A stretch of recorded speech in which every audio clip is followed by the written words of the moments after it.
এবারে আমরা বন্যা পরিস্থিতির আরো খবর জানাবো। আমাদের সঙ্গে এবার যুক্ত হচ্ছেন ফেনী থেকে সহকর্মী নজির আহমেদ রতন। ফেনীতে তো পানিবন্দী মানুষের মধ্যে খাবার ও পানির সংকট দেখা দিয়েছে। প্রশাসনের পক্ষ থেকে কোনো উদ্যোগ নেওয়া হয়েছে কিনা জানাবেন?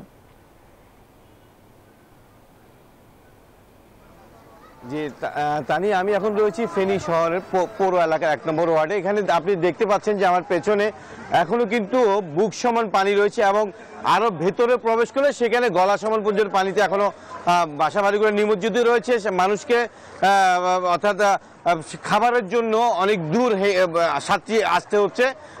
তবে আমরা যেখানে দেখেছি দেশের বিভিন্ন জেলা থেকে কিন্তু স্বেচ্ছাসেবকরা এসছে, বিভিন্ন বিশ্ববিদ্যালয়ের শিক্ষার্থীরা এসে যথেষ্ট পরিমাণ ত্রাণ নিয়ে। তবে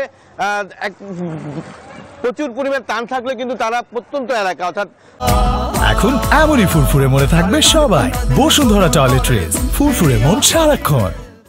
নৌকার অভাবে কিন্তু তারা যেতে পারছে না, যার কারণে আসলে কিন্তু সাধারণ যেখানকার পাড়া মহল্লাগুলো অথবা গ্রামে গঞ্জের যেখানে নিমজ্জিত বাড়িগুলো রয়েছে সেখানে কিন্তু ত্রাণের জন্য হাহাকার রয়েছে। বিশেষ করে খাবার পানির বেশ সংকট রয়েছে সেখানে। অনেকে আমরা দেখছি যে একটি হেলিকপ্টার দেখলে তারা কিন্তু শত শত মানুষ কিন্তু সেখানে চিৎকার দিয়ে এসছে খাবার অথবা পানির জন্য। তবে জেলা প্রশাসন থেকে তারা উদ্যোগ নিয়েছেন, প্যাকেট পর্যাপ্ত পরিমাণ ত্রাণেরও ব্যবস্থা করেছেন।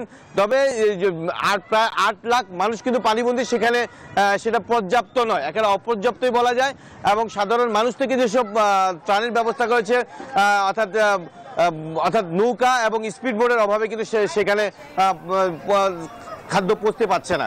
তো এই ছিল আমার কাছ থেকে ফেনীর বন্যার পরবর্তী পরিস্থিতি সবশেষ তথ্য। ফিরে যাচ্ছি স্টুডিওতে আপনার কাছে।